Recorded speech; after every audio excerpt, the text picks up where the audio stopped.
শীতে প্রকৃতি সাজে তার আপন খেয়ালে।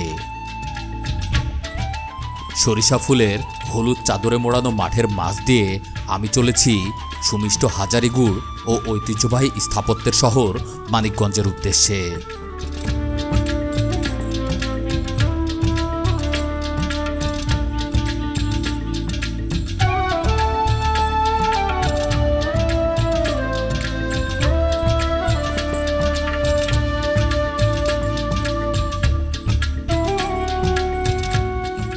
মানিকগঞ্জে এবারে আমার প্রথম যাত্রা।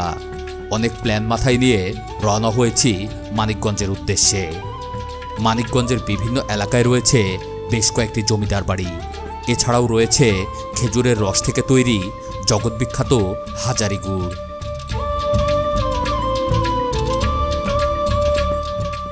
এই ট্রিপে আমি যা দেখব তার সবটাই ধারাবাহিকভাবে তুলে ধরব আপনাদের সামনে। তাই দেরি না করে এখনই পেজটি ফলো করুন, আর ইউটিউব থেকে দেখে থাকলে সাবস্ক্রাইব করে বেল বাটনটি অন করুন।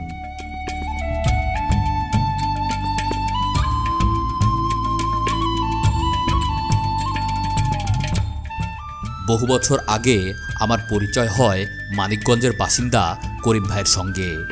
বহুবার আমন্ত্রণ করলেও যাওয়া হয়নি তার বাসায়। যদিও তিনি একবার এসেছিলেন আমার বাসায়, কিন্তু পরে আর আসেননি। কারণ হিসেবে তিনি দেখিয়েছেন তার বাসায় আমি যাইনি। তাই এইবার তার মন রক্ষায় আমার ট্রিপটি মানিকগঞ্জেই ঠিক করে ফেলি।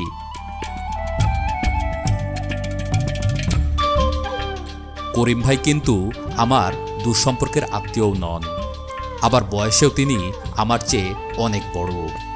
এখন অনেকের মনে প্রশ্ন জাগতে পারে তার সাথে আমার পরিচয় বা সম্পর্ক হলো কিভাবে।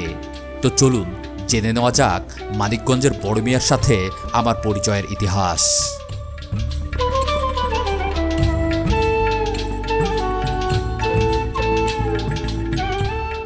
2018 সালের শেষের দিকে অনলাইন স্ট্রিমিং প্ল্যাটফর্ম বিগো খুব জনপ্রিয় হয় আমাদের দেশে। সেই সময় আমিও একটি আইডি ওপেন করি এই প্ল্যাটফর্মে, যার দরুন অনেক মানুষের সাথেই পরিচয় হয়, যার মধ্যে আয়ান ভাই, মুসা মোল্লা ও করিম ভাই অন্যতম। অন্যদের গল্প পরে কোনো সময় তুলে ধরব। আজ আমি করিম ভাইয়ের গল্পই তুলে ধরছি আপনাদের সামনে।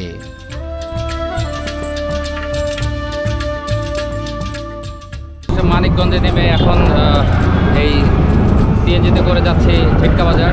কিছুক্ষণের মধ্যেই দেখা হবে করিম ভাইয়ের সাথে।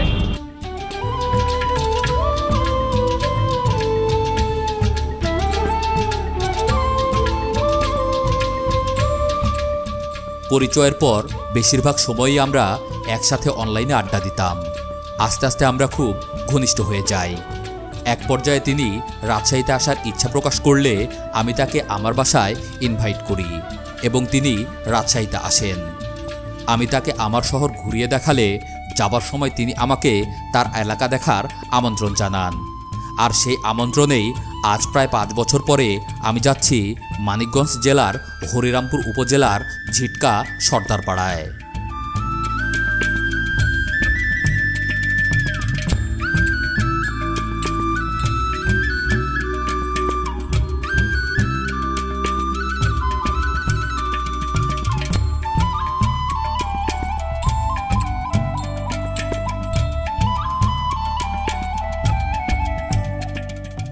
দীর্ঘ জার্নি শেষ করে আমি চলে এসেছি ঝিটকা বাজারে, আর অপেক্ষা করছি মানিকগঞ্জের বড় মিয়া তথা করিম ভাইয়ের জন্য।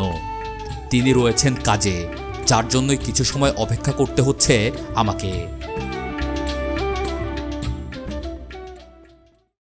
যার জন্য এত দূর পর্যন্ত আসা, তো দেখা হয়ে গেছে। এখন তার বাসায় যাব এবং করিম ভাইয়ের সাথে আমরা ঘুরে দেখবো পুরো মানিকগঞ্জ। তো দর্শক, ততক্ষণ পর্যন্ত আমার সঙ্গেই থাকুন। বললেন তারপর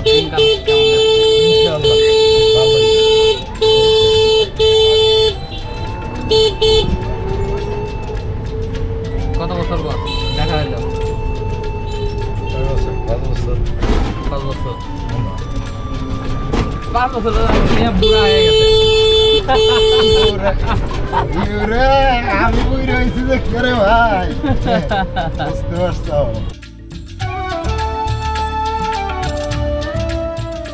করিম ভাইয়ের বিভিন্ন গল্প শুনতে শুনতে অটোতে চলেছি তাদের গ্রাম সর্দারপাড়ার উদ্দেশ্যে।